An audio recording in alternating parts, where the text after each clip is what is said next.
ये तो मेरा अभी रोल बदल गया तो मैं जरा पब्लिक में दिखता हूं, और इसलिए मैं कभी भी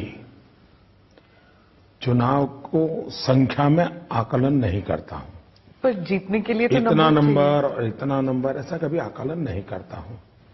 लेकिन मैं भारतीय जनता पार्टी की चुनावी रणनीति, कांग्रेस की चुनावी रणनीति, औरों की रणनीति, 10 साल का उनका परफॉर्मेंस, पूरे देश में की हालत, शायद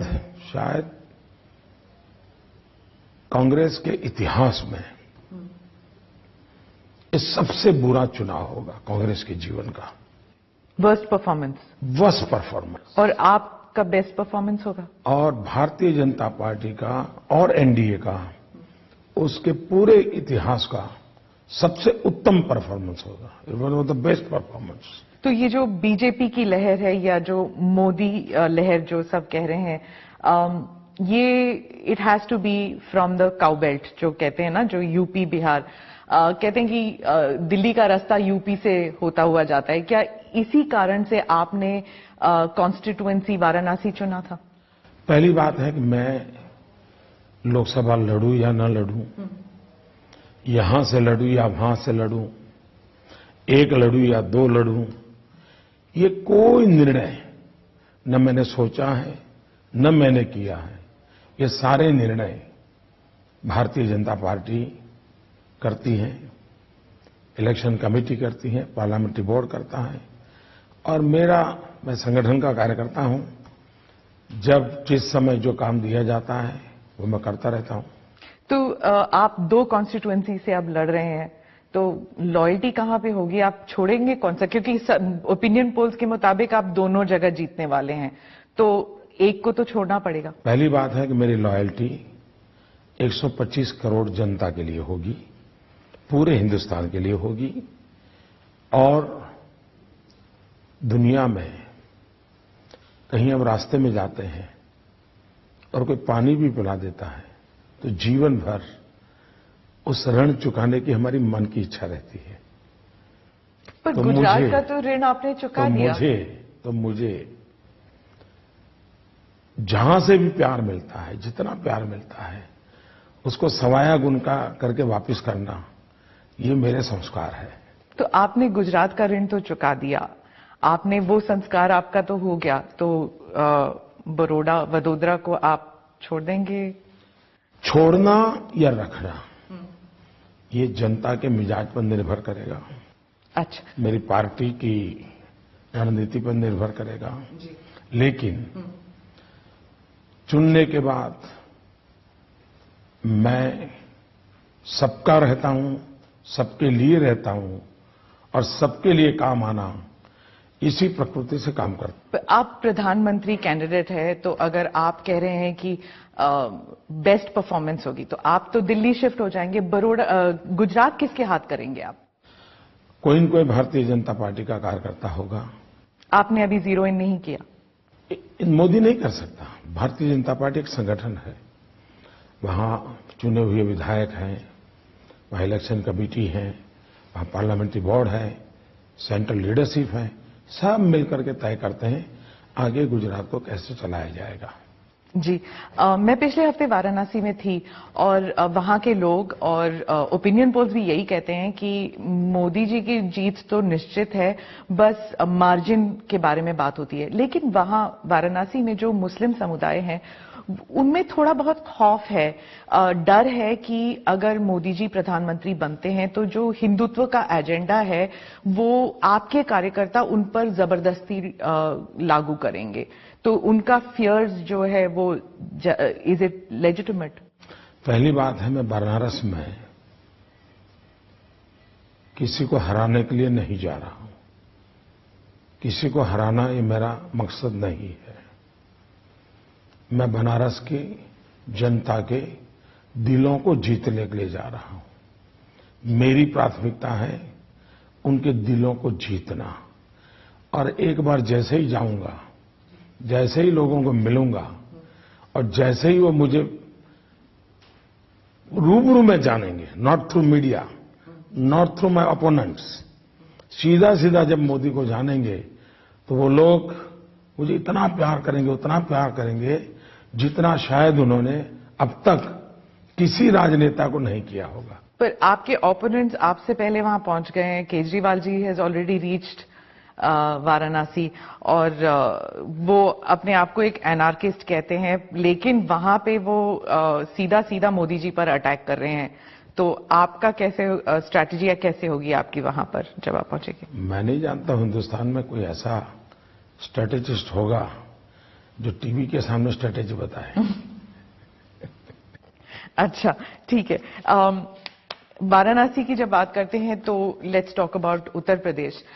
वहां की जो आपकी लोकल यूनिट है वो टिकट डिस्ट्रीब्यूशन को लेकर काफी नाराज हैं। कहते हैं कि जो एस्टैब्लिश लोग थे, मुरली मनोहर जोशी, राजनाथ सिंह, लालजी टंडन, इन सब के कॉन्स्टिट्यूएंसीज बदले गए हैं और इसकी वजह से 10 सीटों में कम से कम असर पड़ने वाला है।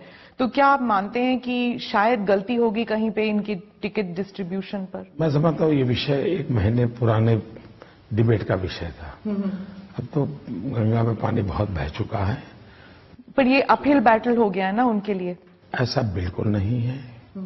ये जानकारी भी गलत है, एनालिसिस गलत है, अनुमान गलत है और ये घिसी पीटी कैसेट कोई बजा रहा होगा। अच्छा, तो आप कॉन्फिडेंट हैं कि यूपी में तो it's not going to get affected at all? सिर्फ उत्तर प्रदेश नहीं, पूरे हिंदुस्तान में मैं इतना कॉन्फिडेंट हूं क्योंकि जनता का कॉन्फिडेंस मैं देख रहा हूं। अच्छा, बहुत से लोग ये भी कह रहे हैं कि लहर की वजह या फिर यूपी में लहर की वजह ऑल्सो इज की ओल्ड गार्ड को साइडलाइन किया गया है और जो न्यू गार्ड है वो अग्रेसिव न्यू गार्ड आ गई है। मैं समझता नहीं ये गार्ड वार्ड क्या होता है। गार्ड तो शायद रेलवे में पीछे होते हैं। मेरे यहाँ तो सारे जो वरिष्ठ लोग हैं वो इंजन है जो चलाते हैं। वो अब सिर्फ गाइडिंग फैक्टर हो गए हैं। जो अडवाणी जी हो गए, मुरली मनोहर जोशी जी हो गए, ये सिर्फ गाइड रह के गए। जो असली काम जो है वो सेकंड जनरेशन लीडर्स ने टेक ओवर कर लिया है।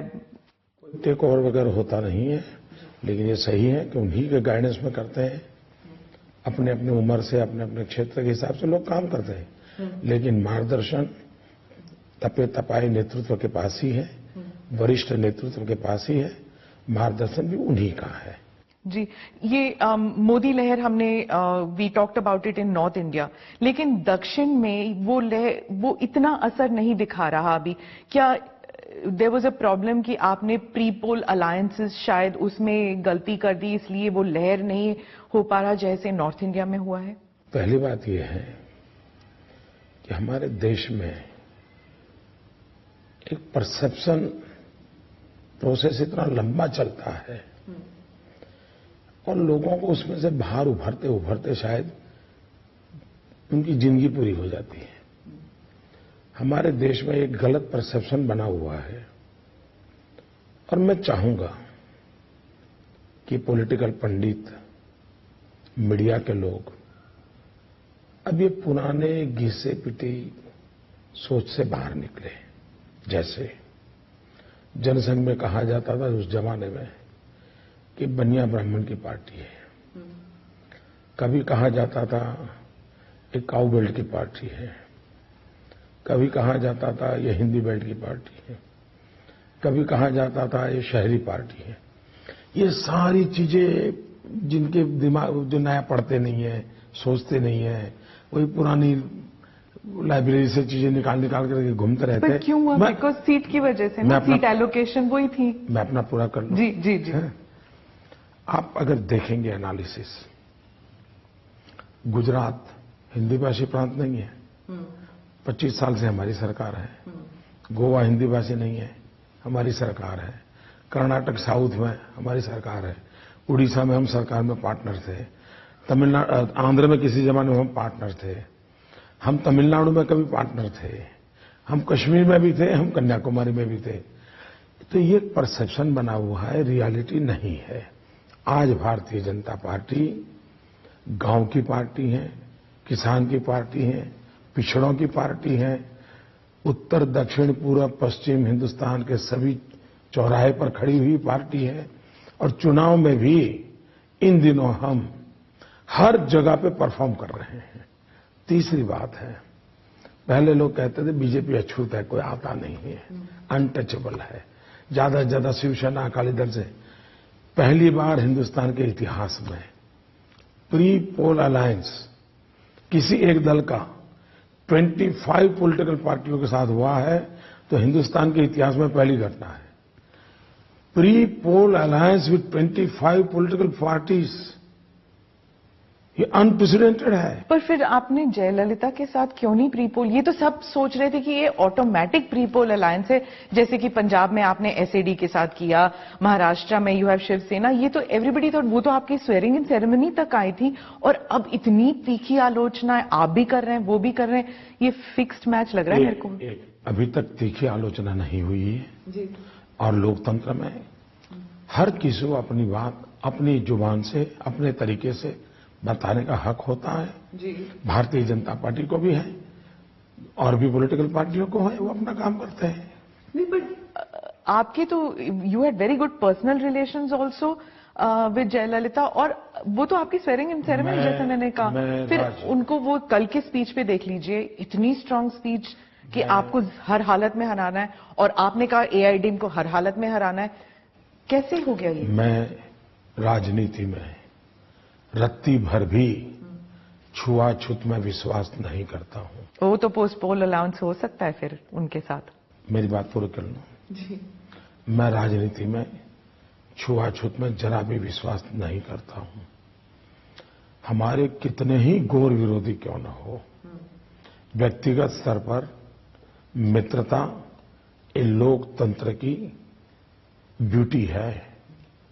वैचारिक धरातल पर विरोध हो सकता है।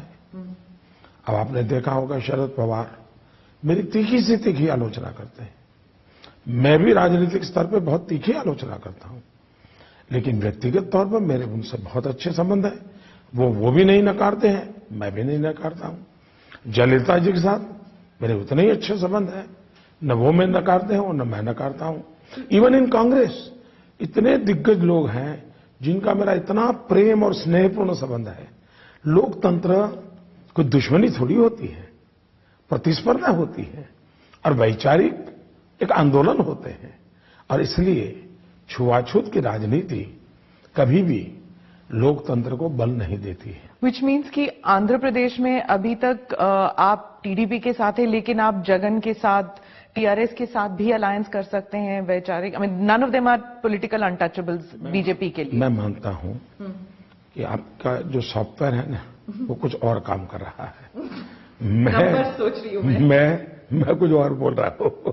अच्छा, ठीक है।